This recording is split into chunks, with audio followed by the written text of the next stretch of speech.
Welcome to Zombie Strains, the podcast that watches all the zombie movies. Today, our film takes us back to old-fashioned voodoo tropes. What are these zombies? Oh, it's a voodoo superstition. They're supposed to be the walking dead, raised from their graves by magic and put to work in the cane fields, like slaves. And you can't have voodoo without... What is it? The drums, Captain. The drums. And of course, we have an old friend back with dreams of a perfect world. Oh, we would indeed have a new world. No more war, no pestilence, no hunger, famine, disease. Perhaps even no more death. That's right, it's Boris Karloff in 1971's The Island of the Snake People. You know, I've seen people act like that in pictures. What do they call them? Zombies or something? Zombie. Zombies? What's a zombie? Well, a zombie is, Mr. Bill is... The living dead. They are the living dead. Get in the zombies. It's an army of zombies no armies could stand. The unburied dead are coming back to life and seeking human victims. I saw the dead rise. Kill the brain, and you kill the ghoul. Hey everybody, welcome to Zombie Strains. I'm John. And I'm Andy. And I'm Brad. Hello, producer Brad. We haven't seen you in a while. Andy and I have been secretly recording without you. Having fun? I think so. Yeah, it's been a good time. Took a while for Andy to answer that question. Yeah, I had to think about it for a sec. All right, well, what do we have on our plate today? Well, we have snake people, and I just want to comment on one of those first quotes we played with the guy saying the drums, Captain, the drums. Yeah. In the movie, when he says that, all I could think of was Andy going, the drums, Captain, the drums. Yeah. I love how that guy's answer doesn't really provide any useful information. It's right. Obvious they're drums, right? I get that, right? So yes. He's looking for some significance to the drums, which we do not get. I don't have anything exciting to talk about except this exciting film. Does anybody else have anything else, or should we just toss it right to producer Brad? Let's jump in. All right, let's do it. Snake People, also known as Isle of the Snake People, or, John, I'll need your help with the Spanish. Do you have it in front of you? I don't. La Muerte Viviente. That would be the death The of Living Dead? The Living Dead. The Living Dead. Was released in the U.S. in March 1971. Movies you might know that were also released this month were Get Carter with Michael Caine, George Lucas's THX 1138, The Andromeda Strain, which was the first movie based on a Michael Crichton novel, and the art house classic Death in Venice. Interesting. We're starting to see a lot of sort of dystopian or apocalyptic mainstream movies coming out, which is kind of interesting. That's right. Was there a James Bond movie this year? I believe it was Diamonds Are Forever. That's right. Sean Connery's return. Now, Snake People was produced by Luis Enrique Vergara. He was known for producing and writing low-budget monster and horror films. And to get better access to funding and a wider audience, Vergara would sign known Hollywood actors to star in his films. John Carradine made 4 films with Vergara. Snake People is one of 4 movies Vergara made with Boris Karloff. The other 3 films are House of Evil, Fear Chamber, and The Incredible Invasion. You know what's interesting about that is that sometimes actors, especially later in their career, will just take a very short-term job. Like I imagine Boris shot his scenes in like a handful of days and get a paycheck for them. And modern actors do that too. I remember Ben Kingsley was in the Blood Rain movie. And I was just kind of oh, I'm in this part of the world. Well, this movie's being shot. You can have me for a week for $1 gazillion, you know, and so it's still going on. Well, Boris was too ill to go to Mexico, so they hired an American director named Jack Hill to film his scenes in the U.S. Oh. And they filmed all 4 movies back to back to back with his scenes in a short amount of time, and then shipped the film to Mexico, where Juan Ibanez then directed the rest of the films. That's interesting and makes sense. And he's such a pro, like I'm sure it wasn't a problem for him, even though he's elderly. We'll get into it, I'm sure, when we discuss the film, but for some of this movie, he's masked. And is that really Boris Karloff, or do they just have a stand-in for him? I would imagine, except the bit at the end where you can sort of see through the mask, it's not him.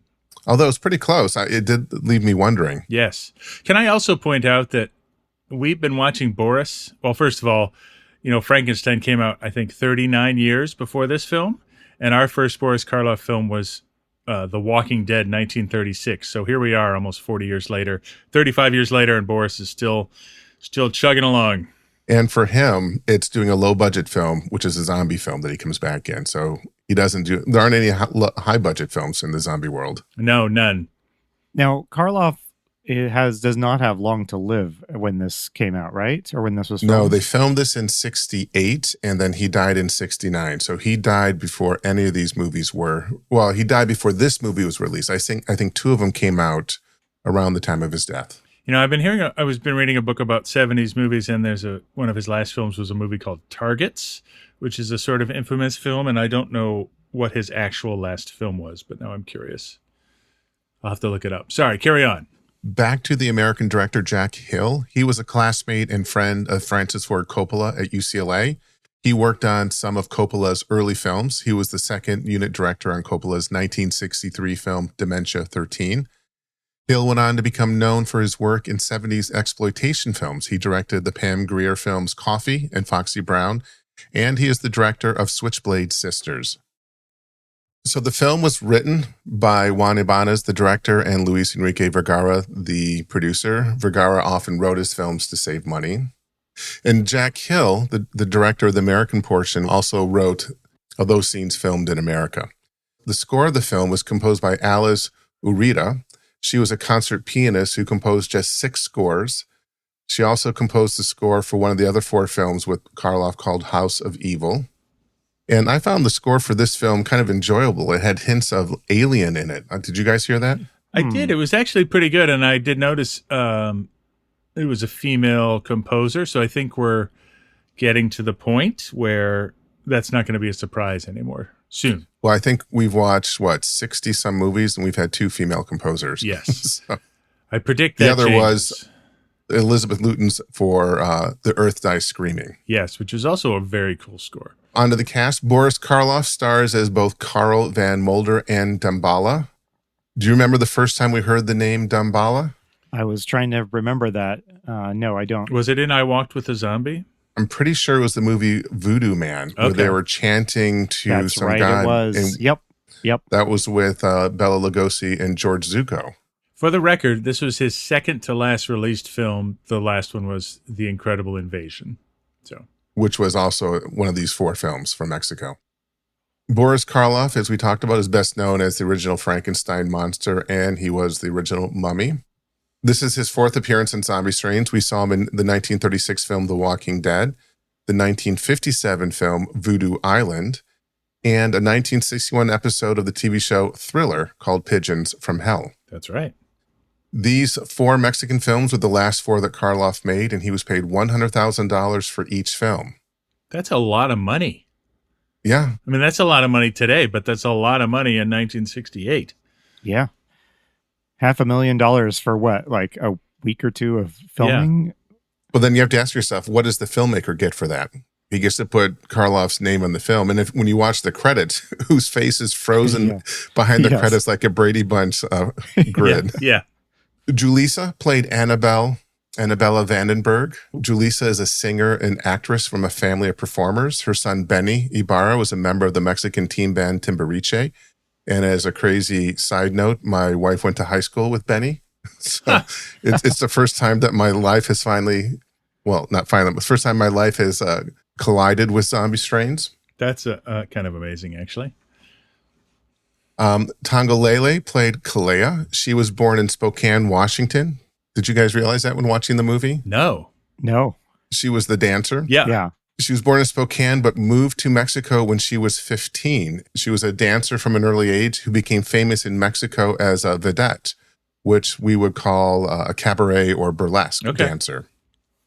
And I was also surprised to discover that streak of white hair she sports in this film, that was her trademark before this film. It wasn't part of her costume. Oh, interesting.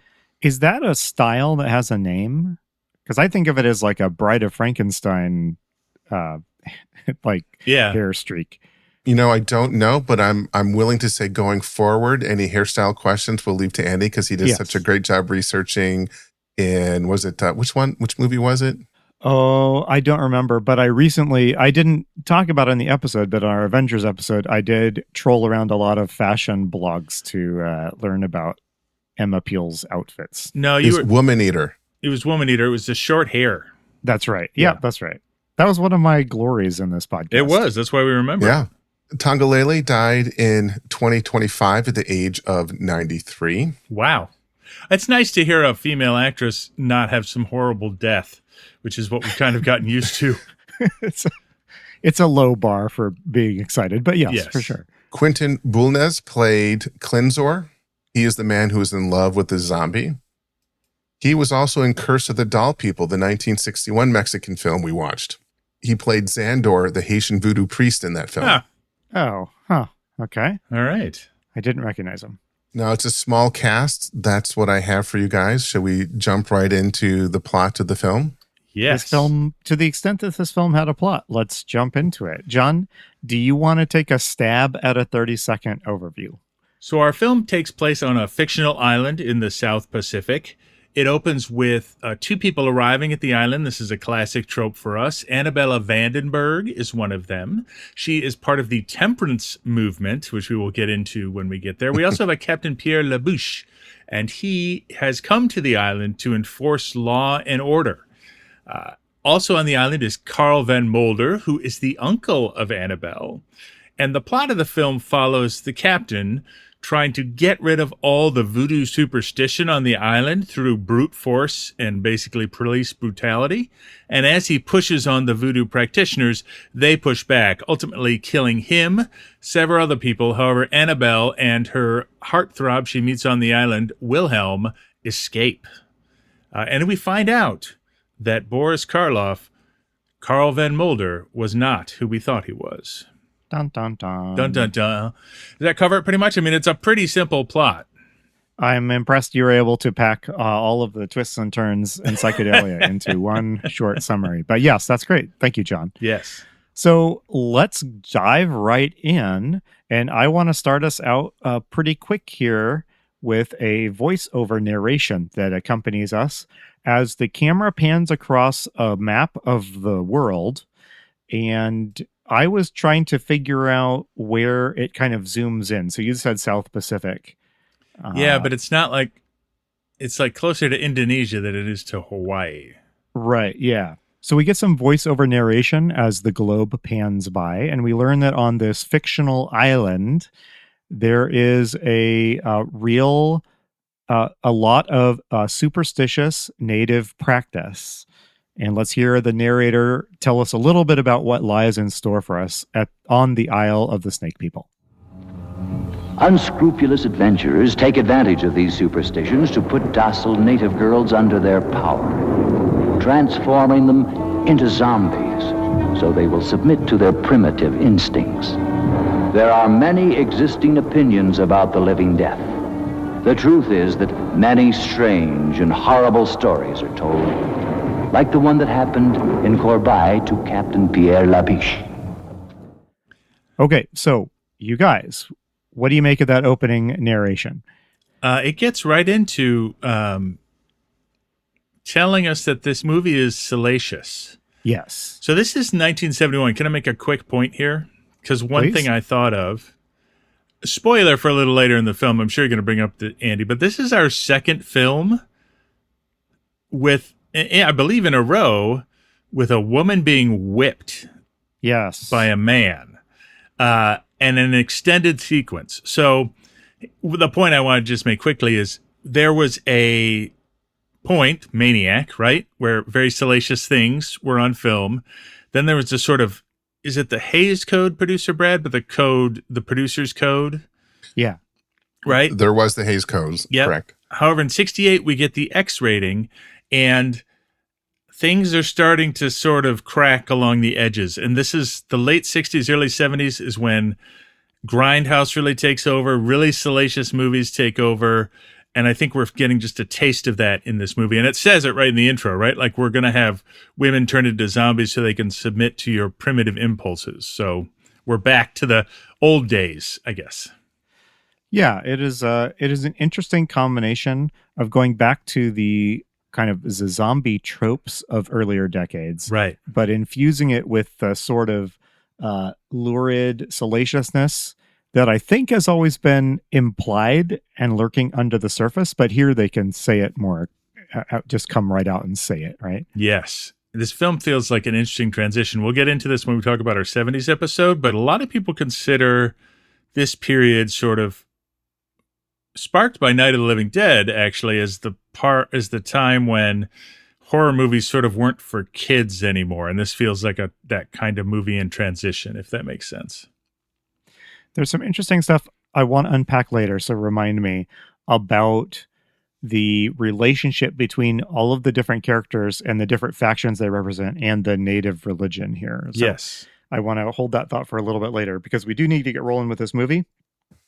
And we open with an extended, hard to follow scene in which I thought he was like in one of the adventures referenced by the native, but I think he's like is he a policeman?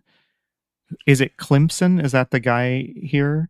Well, anyway, there's a guy being led through a creepy voodoo scene. Yes. By a little person whose name is Santanon. Santanon? This is also our second little person this season.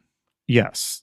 It's the same actor. He was also in Santo and Blue Demon versus the Monsters, and his name is Santanon, same as the character. Interesting. Oh, interesting.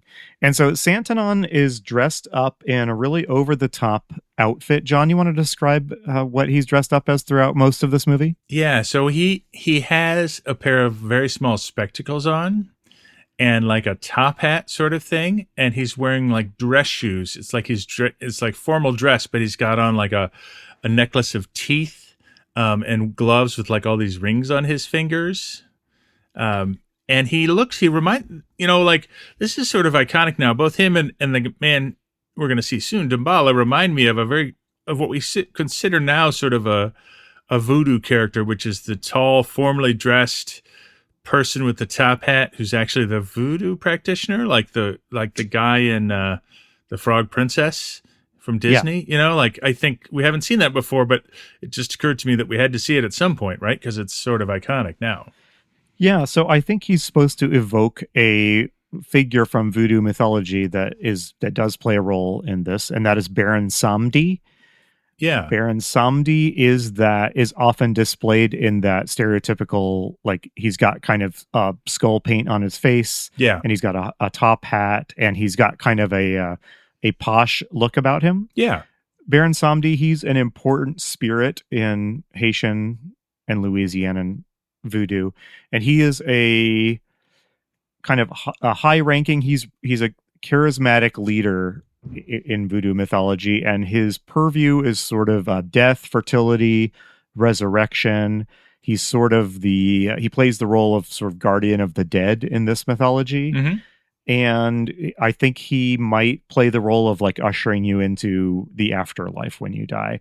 He also has an important sort of trickster streak to him, so he plays that role. If you're, that's an archetype that shows up in a lot of different mythologies. So Baron Samedi will be mentioned much more as we discuss this movie because he gets mentioned a lot. But that's clearly what Santanon is dressed like. Can you name the Bond film that has Baron Samedi? I can't, but John, surely. Played by Jeffrey Holder, the 7-Up guy from the 7-Up ads. Yeah, and I know which one it is. It's the one set in the South. It's Live and Let Die, Roger Moore's first one, which has a fictional voodoo island in it. Yes. Well, there you go.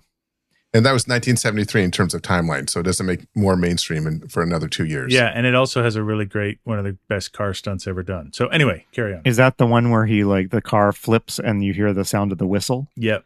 So were you saying that was great? Nope. Did you have that you're wrong movie. That's the next movie, The Man with the Golden Gun. I don't know, John. I'm so bad at James Bond. You've been letting me down lately. I just have to pretend I don't know anything about James Bond. Like, I've seen them all multiple times, but I don't know anything. So let's just move on. Without Brad, we just fall apart on the Bond stuff, honestly. Absolutely. Okay, well, guys, let's get back to the Isle of the Snake People. So Santanon is leading around the other guy, Clinsor. Now, Clinsor is down here in search of a voodoo bride. So that narration that said that people are coming to this island and trying to use voodoo to get a local woman to be their mindless slave, which is all very gross. That's what we see play out here in a pretty grossly suggestive sequence, I would say, that involves what I'm pretty sure is the killing of a real live chicken. Yes, and they just barely don't show you cutting the head off. I Googled it, and according to the internet, this was a real chicken that was killed on camera, which was not the way to get me to enjoy the rest of this movie, but hey. At any rate, some voodoo ceremonies are done, and they dig up a coffin. Inside the coffin is a native woman who is resurrected and to be the wife of Klinzor. Did I get that right? You did. So that sort of establishes that there's some salacious unpleasantness going on with voodoo, but it also suggests that outsiders are maybe doing the salacious stuff, not the native voodoo practitioners. Did you guys pick up on that? Yeah, because right after that, Kalea, played by Tongolele. Yeah. So, yeah, because right after that, Kalea, who is sort of the voodoo priestess, the sort of lieutenant to the main voodoo priest, says, the spirits do not like this, when she catches him. So I thought that was kind of interesting because I think there are basically 4 factions in this movie. And let's just talk about them right now. So we have the native practitioners of voodoo. Yep. Sort of led by Kalea. Mm-hmm. They're just doing their thing. And they don't seem to be doing anything, quote, evil, right? No, they're just doing their thing. They're dance with snakes. Right. They're just practicing their religion. Yeah. Then we have a group of outsiders represented by, among other people, the local police force, who seem to be non-natives for the most part. Yeah, and at the beginning of the movie, that everybody who's not this new captain, Labiche, have just sort of accepted that this is how the world is, and they just let it all go by. Yeah, so these outsiders have come to the island, and they're interested in the power of voodoo for the most base of reasons. They want women. Yep. And then we'll meet him later, but there is a character called Damballa, who we learn is also an outsider, who is attracted to the power of the voodoo religion on this island for his own ends, which are more noble in a sense, but still represent an outsider coming into this local culture and trying to co-opt it for his own purposes. So I thought he was like the voodoo equivalent of God in this, or a voodoo powerful spirit in this. So I think I missed that connection. Well, you're right, because Damballa is the name of sort of the high creator entity in voodoo myth. Let's talk about it a little bit later, but he's not a native, and he wants something from voodoo that I think is different from what the locals want from voodoo. Okay. We'll talk about it. And then lastly, we have the 4th faction, which is represented by Captain Labiche, who we're going to meet in just a second. And he is coming in from outside. I mean, so it suggested that he's French. Does that give us a sense of what country like this is all supposed to evoke? So this is weird. Can I just say, this is such a mishmash, because voodoo does not exist in the South Pacific, but it's clearly in the South Pacific.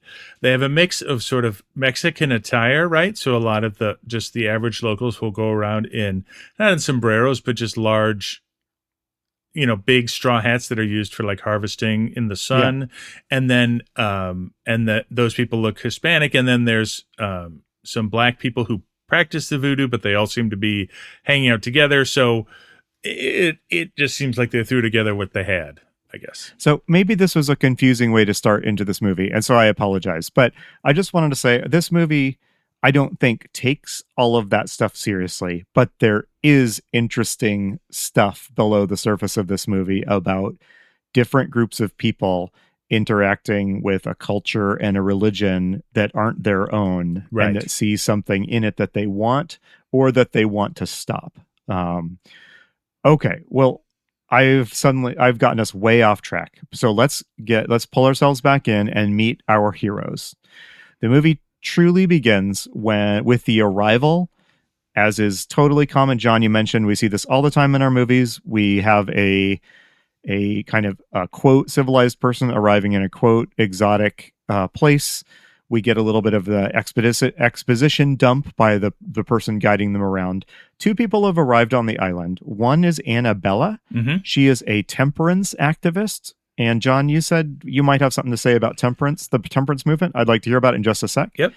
And then she is being escorted by Captain Labiche, who is here, from some, I guess, mother country. They do say France. later that they say, "Hey, Labiche, this isn't Paris." So that's right. So that suggests, like Haiti was when it was Saint-Domingue, it was a French property, right?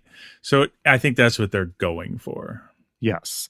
So we're going to learn that Labiche is here to bring order to the island. Yes. Which is riven with superstitious practices and religion that he wants to get rid of.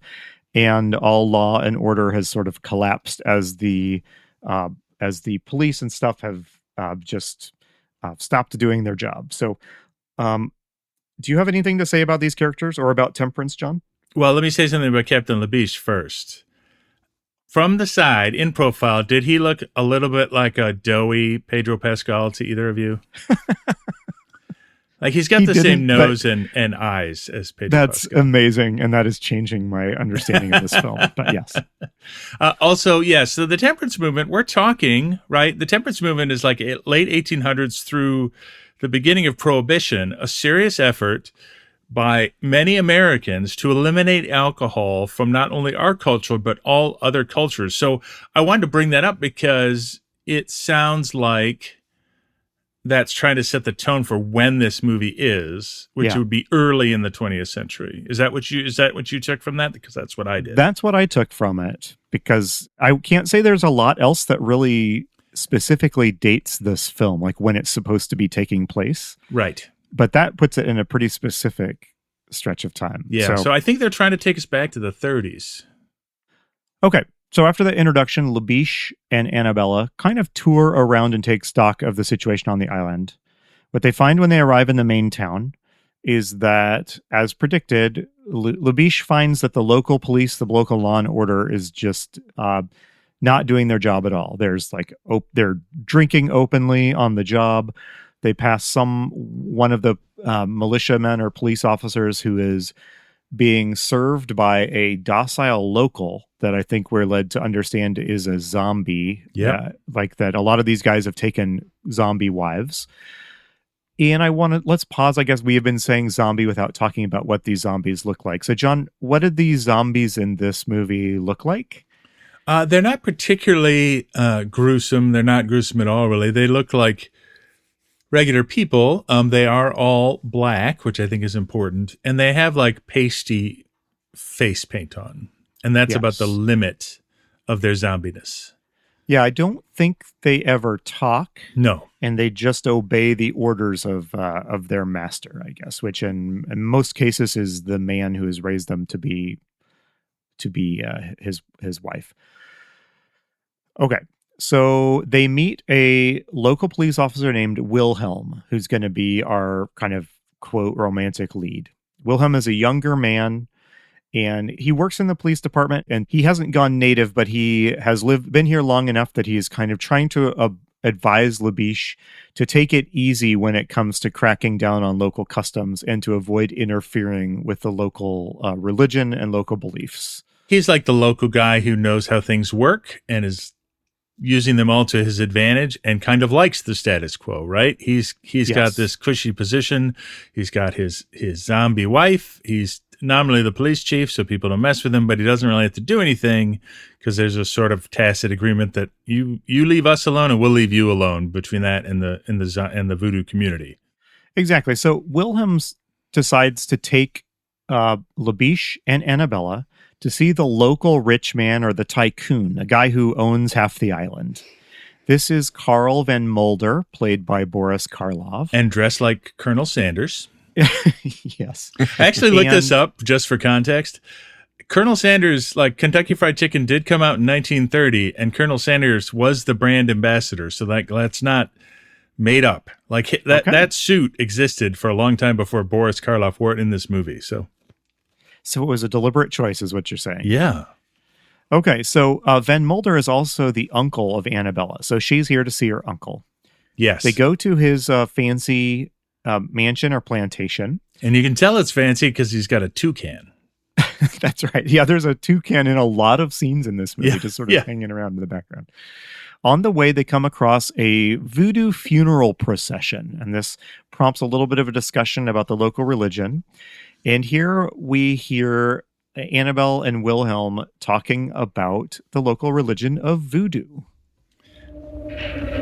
What's this, Wilhelm? It's a voodoo funeral, sir. Voodoo? I don't understand. What is this voodoo? Oh, it's a native superstition. They will bury their dead in a special place, which is supposed to be protected by magic. And they'll keep a vigil for 3 days and 3 nights, just to be sure. To be sure of what?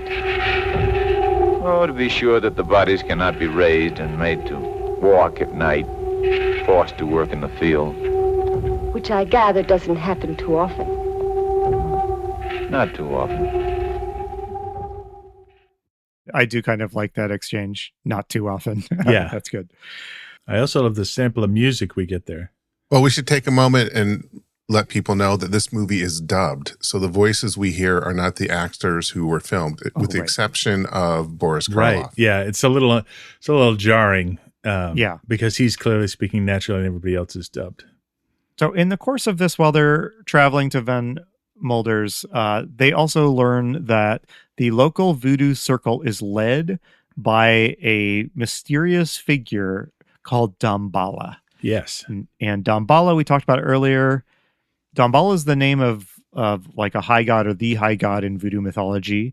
I don't know if it's weird that basically a high priest type character would also be called Damballa or not. I just don't know. There's an interesting, I'd like to learn more about it, but we're sort of at the end of our voodoo-ness. It's very surprising that a movie this straight up voodoo is happening this late in our timeline, but I'd still like to learn more about it. And you know, like the character you described earlier as Baron Sameda, he's not completely mystical and he's not completely human.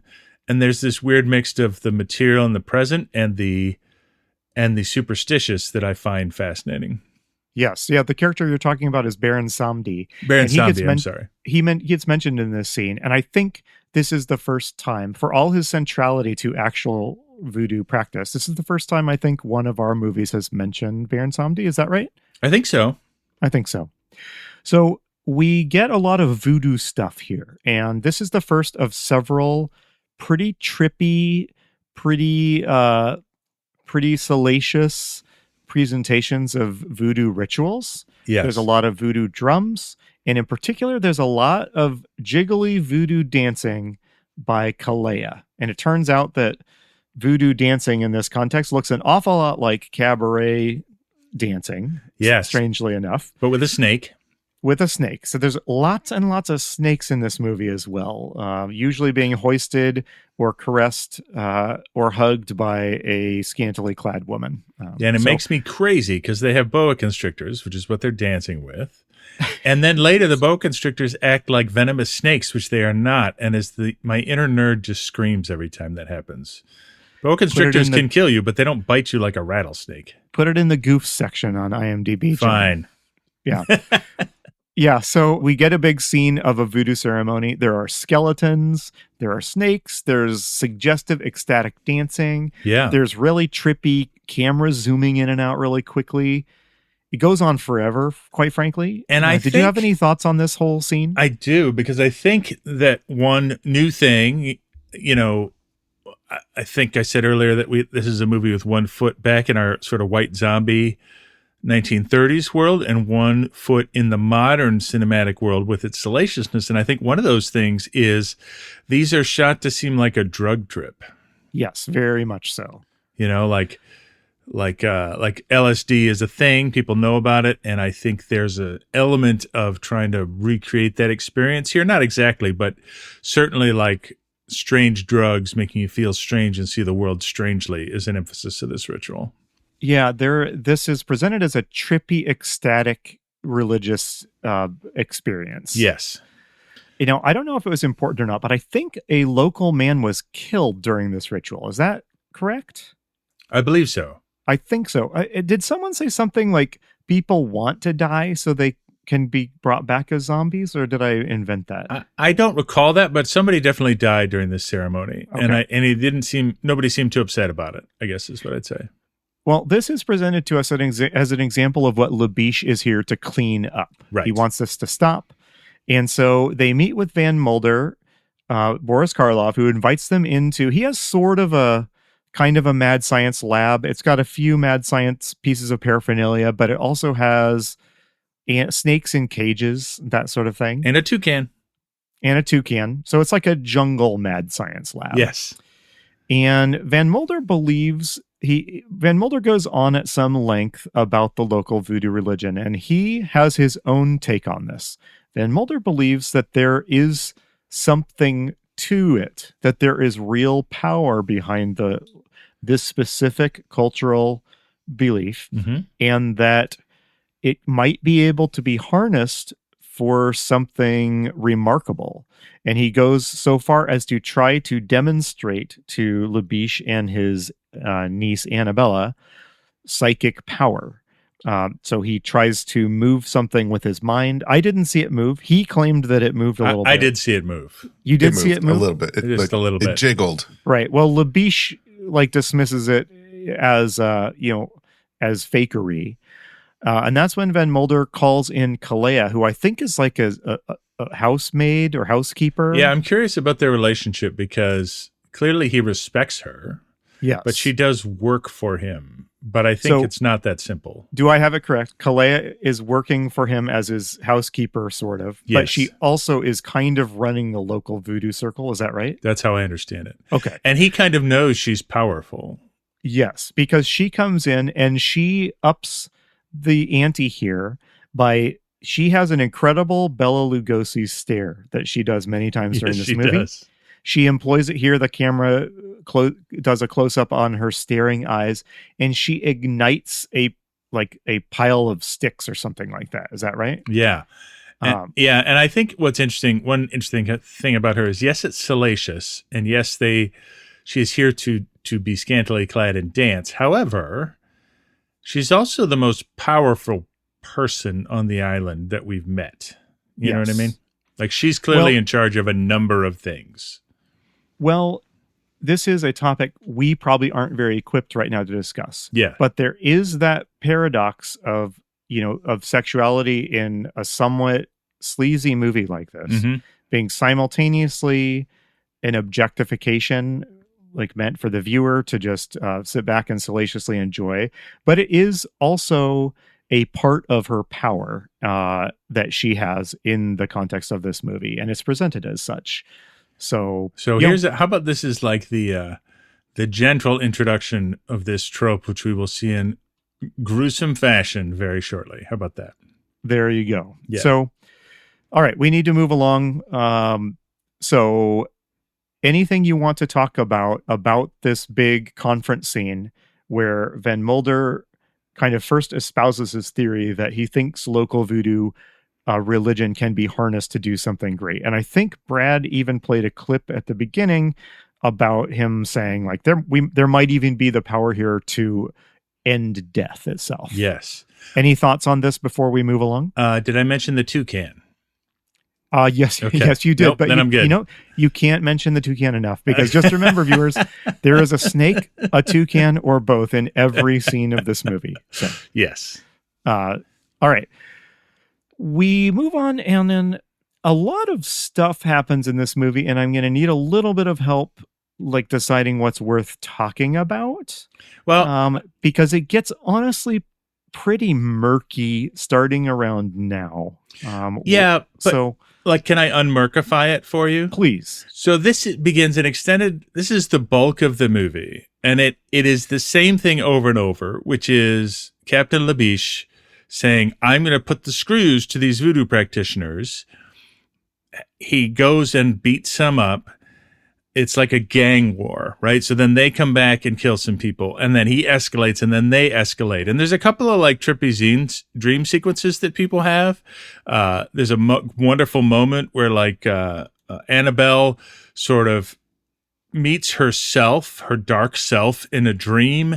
Let's hold on that, because I want to discuss that scene in detail. Let's go to that in detail. But essentially, all of this is part of this back and forth gang war between Labiche and his police officers and the voodoo practitioners who do not want him leaning on them about their faith. I mean, that's the rest of the movie, essentially. Yes, that's well put. And along the way, Wilhelm is sort of the voice that's saying, Labiche, you got to take a gentler hand. Yeah. You're biting off more than you can chew. The people, you're asking for trouble if you keep pushing it. But Labiche does not, until the very end of the movie, he does not bend one bit. He's just going to crush this. Yeah. I do love that when they need to infiltrate a voodoo ceremony, which they do a couple of times throughout the movie, they dress up in masks. They're the only people at the entire ceremony which no one else is wearing. And so when at one point she picks him out, I'm like, what took you so long? He's the only guy standing there in a black hood. Right, exactly. Who could this police spies be? Could it be the only two people here who are wearing these ridiculous masks? Okay. Yeah. All right. So a lot of stuff happens. But does any of it matter? I want to get to that. Some of it's cool, but does any of it advance the plot? I'm not sure. I don't think so. So a couple things I just want to call out. Yeah. So a couple things are established in the course of this kind of police versus zombie voodoo gang war that you just described. One is it's established that Santanon, the guy who's dressed up like Baron Samedi, is the main guy, I think, who is letting outsiders use voodoo to get themselves their zombie wives. Right, which is established in the first scene of the movie, but it continues. Yeah, we get a couple more scenes that nail this down. And that Kalea, the leader of the voodoo circle, doesn't like it. She resents it. Yep. It's a misuse of, the voodoo religion. We get, there's that scene in one of these scenes, like a woman is whipped to death. And it is kind of funny that we've seen two films in a row with this particular trope, I guess. Yeah. But all of this serves to enrage Labiche at this, barbarism. And so he decides to implement a curfew on the entire island. And that's where we sort of move to our end game, because he is basically banning voodoo religion here by preventing people from leaving their houses. Yes. So Van Mulder, who also has been trying to talk Labiche down from his anti-voodoo crusade, has predicted that something big is going to culminate soon. That Damballa, that mysterious voodoo figure, is soon going to sacrifice somebody to summon Baron Samedi to usher in a new world. Okay. I didn't follow that part, and I'm glad you did, because now it makes sense. Yeah. So, and this is his kind of utopia/dystopian dream where Baron Samedi will usher in and death will end and all sorts of stuff will happen. This all kind of comes to a head, though. So the tensions rise and the voodoo cult is striking back pretty hard. And one of the things they do is they finally lash back out at Annabella. Which is the weirdest, coolest scene in the movie. It is the weirdest, coolest scene in this movie.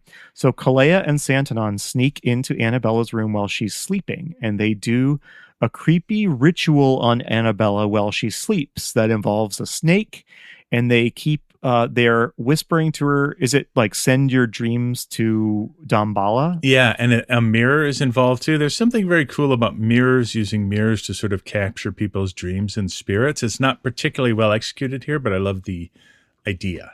Yes. And what this involves is in a very trippy dream, a very weird, trippy, and sexually suggestive dream sequence. Annabella appears in a creepy voodoo cave or something, and she encounters a clone of herself. Yeah. And there's a long scene where this clone is clearly, I don't know, like you said, it was kind of her dark side, or like maybe represents her baser impulses. Yes, she has a lot of makeup on. Her hair is done up. Annabelle, as a character, is sort of very straight-laced. Yes. And so this woman is sort of wearing lingerie. She carries a snake. She has on makeup. She has this sort of wry smile on her face. Yeah. And so this goes on for a while. The clone kind of chases Annabella around, and she's vanishing and reappearing in different special effectsy sorts of ways. And it ends when they kind of aggressively kiss each other. Yes. And again, 1970s, here we come. Yeah. So this is also a topic I haven't done a lot of research on, so I'm not going to take a long time on this, but this is our second on-screen, like lesbian kiss, I guess you would say. Also in this movie, we didn't mention it because it probably didn't shock us, but there's multiple interracial kisses and affectionate scenes in this film as well, which at the time would probably have still been surprising. Yeah, I think there is a lot of, and combine that with Kalea's, over-the-top dancing. I think there's a lot of sort of transgressive sexual elements in this film. Yeah. At this time in Mexico... Correct me if I'm wrong. In the dream with Annabella, she's kissing herself. Correct. Yeah, so she's kissing her dark half, like the clone of herself. But it's still two women kissing. It is still women. But to me, it wasn't the two women. It was the kissing yourself. Yeah.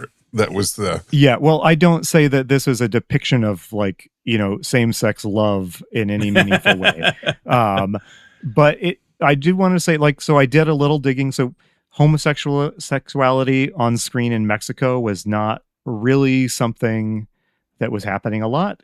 Culturally in Mexico, it was not, homosexual behavior was not illegal, but local police and tradition used and abused a lot of rules about like public decency to effectively ban it in a lot of places. Right. And in Mexican film at this time, there were two ways for homosexual acts to be depicted on screen that were safe.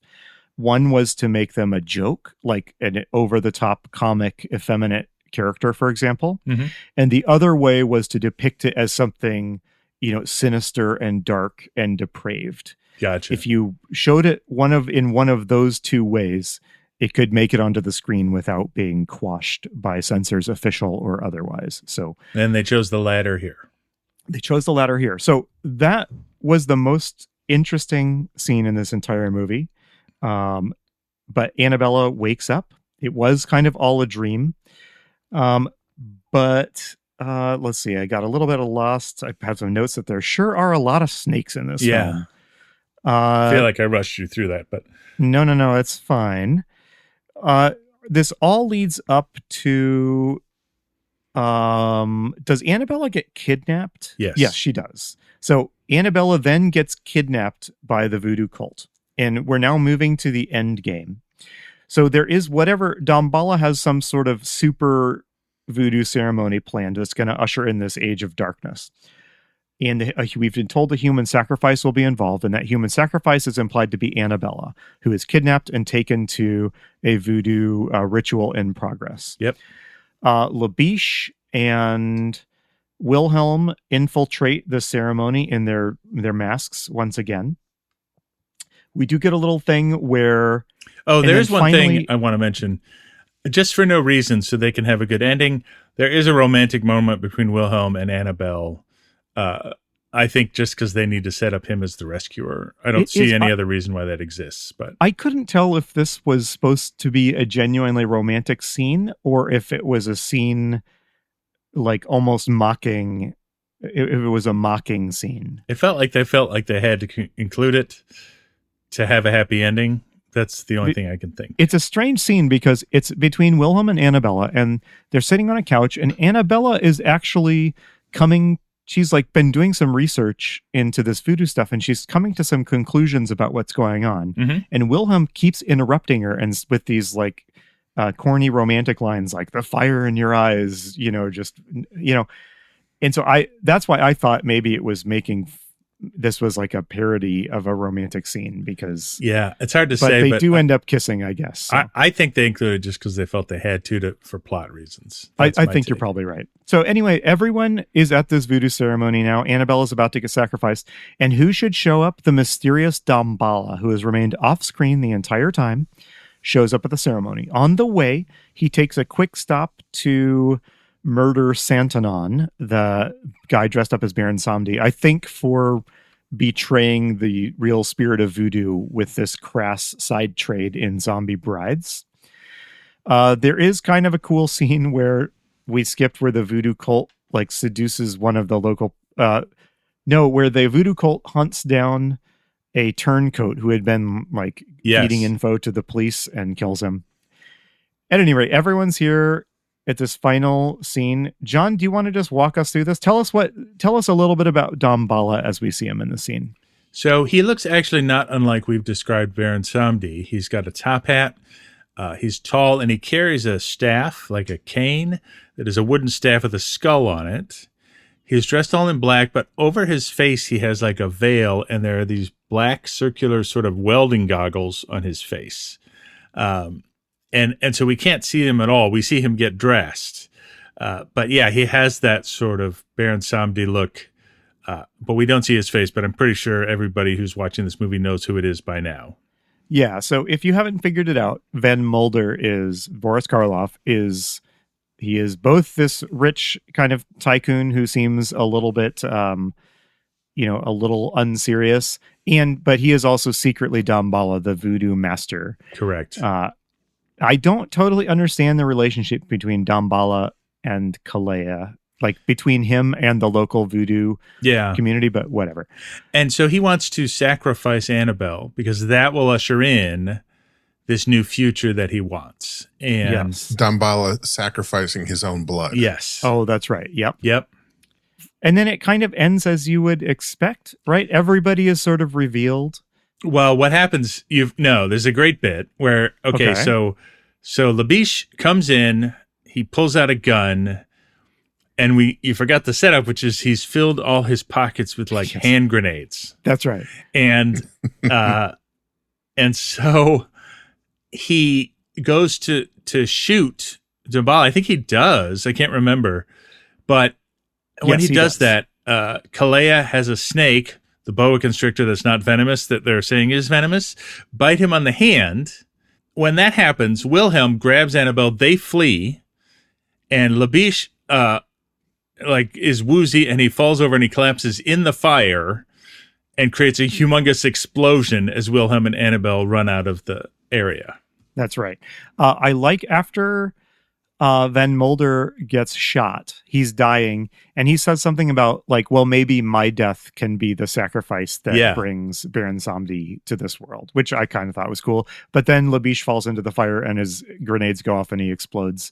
And that's the end of the movie. We see a final shot of fire consuming Damballa.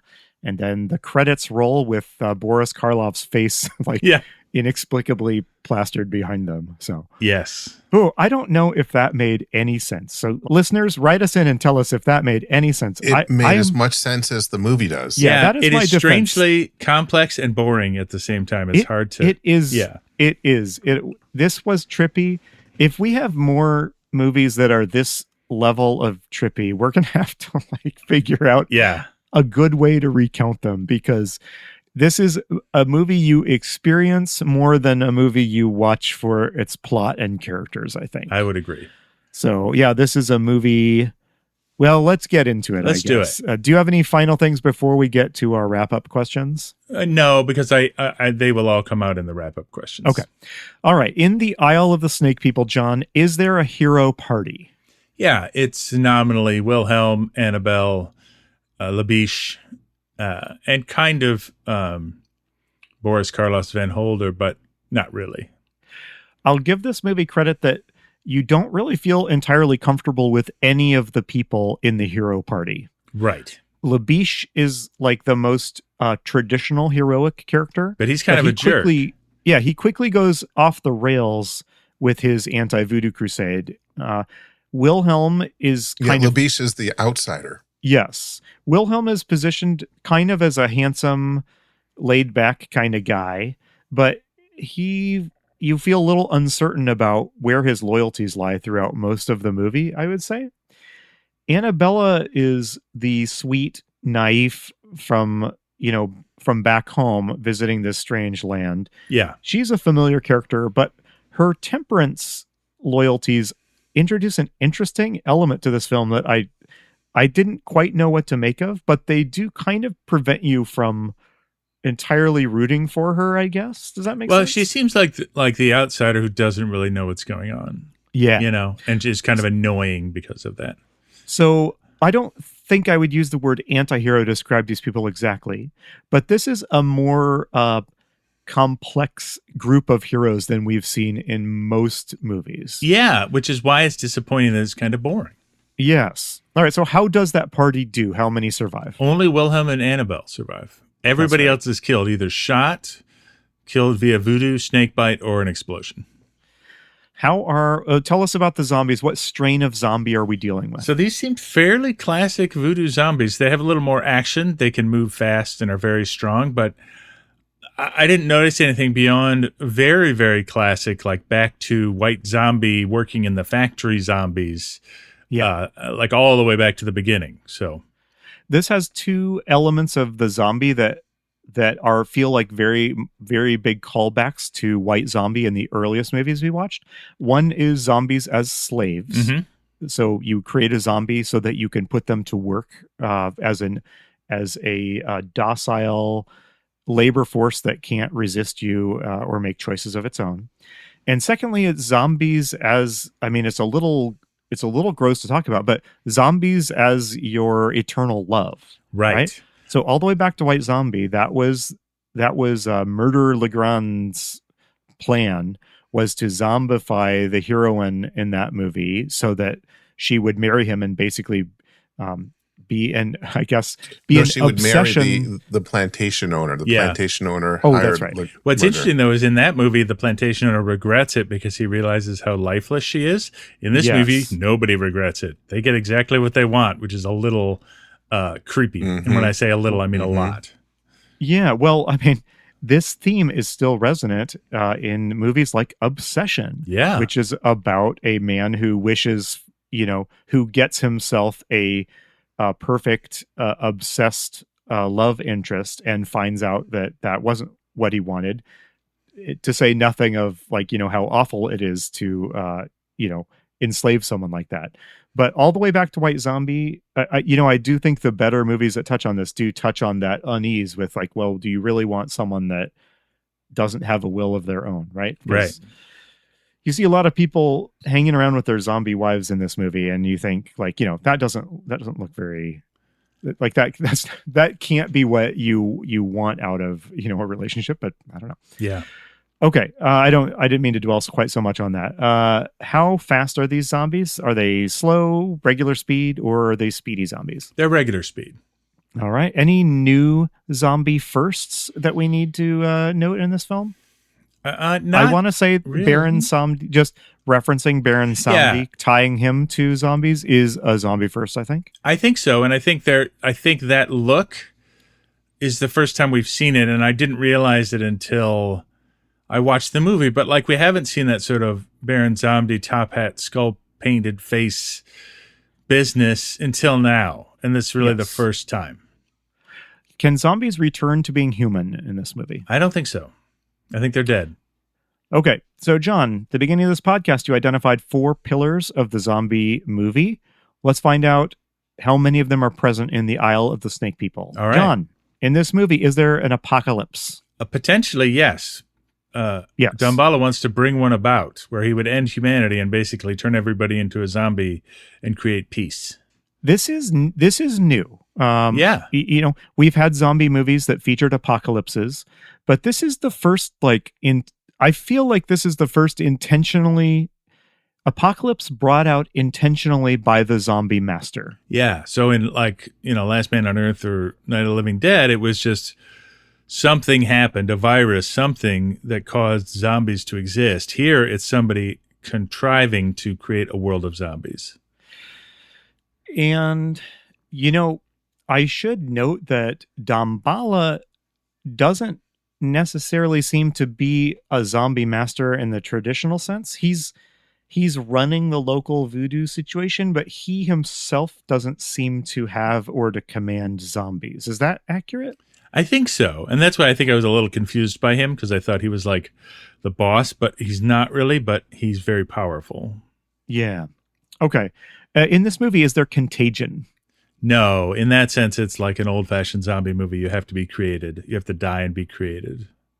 Are there tough moral choices in this film?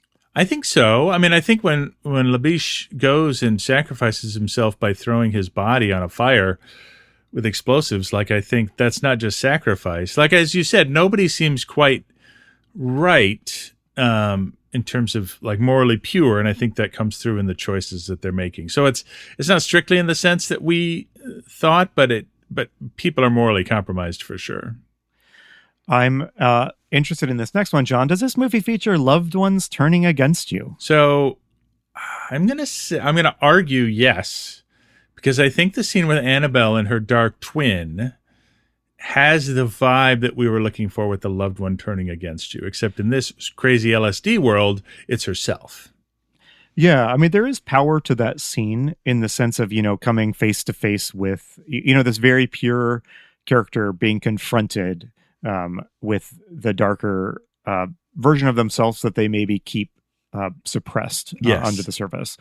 And that it does have a sense of loved ones turning against you in that sense, even though it isn't exactly what we meant when we asked the question. Well, and also Damballa sacrifices Annabella, or is willing to. Yeah, that's true. His own niece. Yep. So I'm not going to ask you your 60s questions, Andy. I think we're on the cusp of having some 70s questions. Some of the 60s questions may apply, but I think we're ready to set those aside. And for now, we're just going to move on to our classic questions with a new set coming in the next couple episodes. Yeah, that sounds good. Some of those questions do apply. Comparing this film to movies from just 10 years earlier. Yeah. You do see quite the progression. Yeah, the increase of violence and grittiness, societal collapse, like a lot of that is here. So, yeah. All right. Well, I have some more to say, but I think it'll come out in the next couple questions. We always close with the same 3 questions. John, would you and I survive in the zombie world of the Isle of the Snake People? I don't believe so. I think everybody eats it except for Wilhelm and Annabella, and I think that's just so the movie doesn't have a bummer ending. They probably should have bit it too. So I'm going to say no. Like, I don't know what's so special about me that I would survive. I agree. The interaction between these different factions makes this place incredibly dangerous. I know. It's one of those societies you see in a movie like Dr. Doom's Land of Morovia, where everyone's a criminal and everything's horrible. Like, how do these societies function? Like, do people go to the store for groceries? Like, what, what's going on? So in that sense, it just seems like a bad place. Yeah, I think so. John, is this a zombie movie or a movie with zombies? It's very solidly a zombie movie. Yeah, I'd agree. And lastly, John, do you recommend this movie first as a general film to a general audience? And second, do you recommend it specifically to zombie-loving listeners who want to see if it has any special significance for the evolution of the genre? I'll say I cannot make a general recommendation for it. It's too... For all the cool things you pulled out of it, Andy, it was too kind of boring a watch. Like, it just didn't manage to make these things exciting. There was a couple of cool things, some cool music.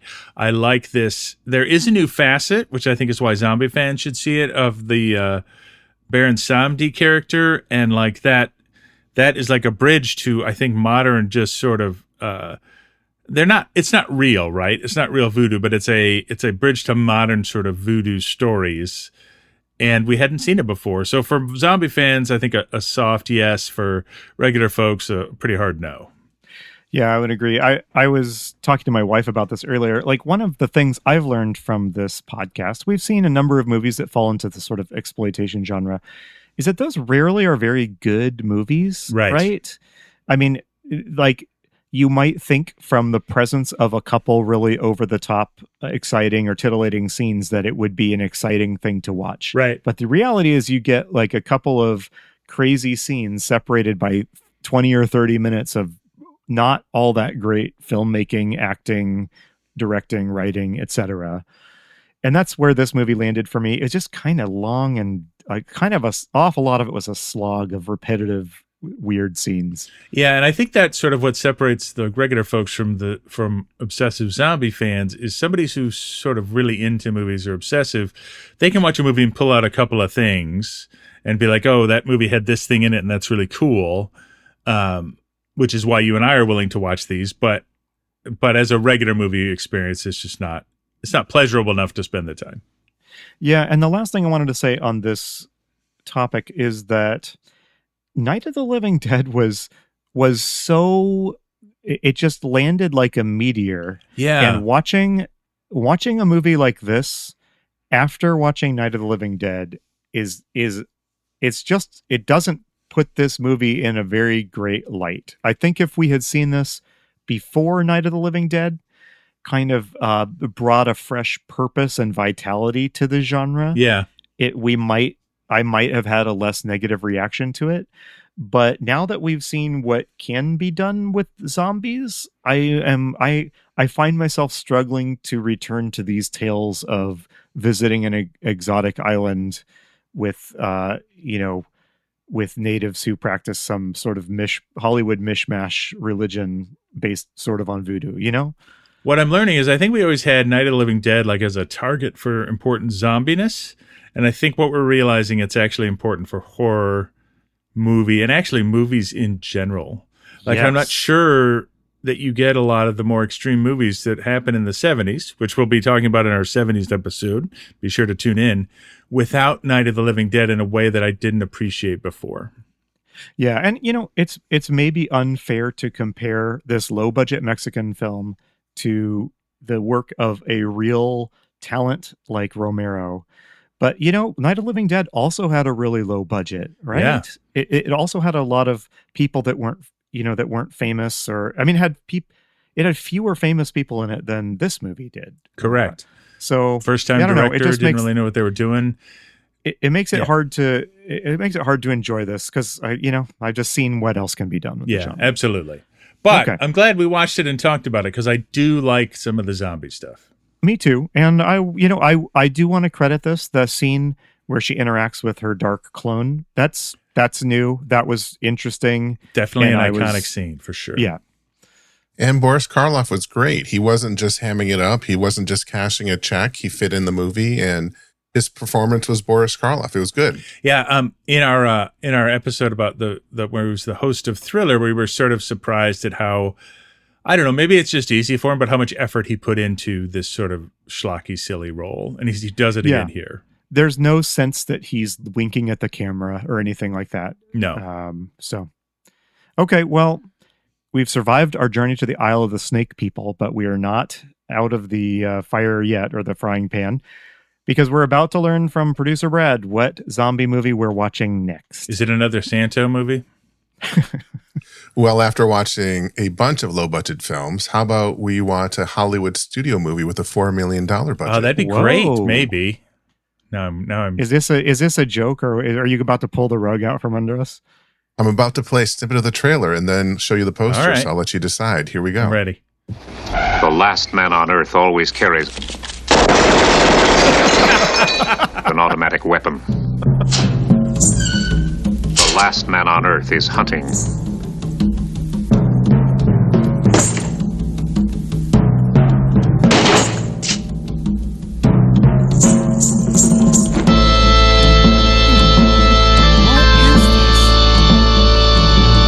Because the last man on Earth is not alone. Whoa, what do we got here? Oh, the Omega Man. Of course. Yeah, we should have known, John. We should have known. All right, so you're right, producer Brad. This is a genuine, big budget, famous movie. I didn't realize we were going to get this so quickly. It just kind of slipped my mind. But This is the Omega Man, famously starring Charlton Heston. And it is another remake of I Am a Legend. Yeah. Oh, coming only 7 years after the original, which feels very modern, actually. Yes. But it says, the last man alive is not alone. Charlton Heston, the Omega Man. And we have at least one person who looks like a zombie, one person who I think is the love interest who he meets later in the film, and then someone on the left who is, I don't know, is that a zombie? I don't know who that is, but it's important to note that Charlton Heston is carrying an automatic weapon as well. Yes, it is kind of a goofy looking weapon. What is that scope he's got? I don't know. A mirror, maybe, for vampires? It's manly is what it is. It's very manly. It is very manly. All right, I disagree, but we're getting into subjective takes. Well, and we should just be clear that this is another film. You said I Am Legend, but the first film adaptation was The Last Man on Earth. That's right. Yes. Have you guys seen this movie? I have, long time ago. Oh yeah, this terrified me as a kid. Okay, I have not seen this movie, so I'm excited about There's this. also a very famous rock group from the 80s who has a song called The Omega Man, which I'll leave you to discover while we're getting ready to watch this film. John, this is the second time you have teased us. Earlier on, you said you had a joke that you were not going to tell us, and now you've said there's a band and you're not going to tell us the name of the band. Yeah, so but you can figure that out. The second one you can figure out easily. The first one, We'll I didn't tell the never know joke the because first it's dumb. Okay. So there you go. In any case, join us next time for where we head back to mainstream Hollywood for The Omega Man. You've been listening to Zombie Strains. We'll be back next episode to talk about another zombie movie. If you enjoyed our podcast, please take a moment to rate us in your podcast app of choice. Tell a friend. Follow us on Instagram at Zombie Strains. All of this helps like-minded people find the show. See you next time.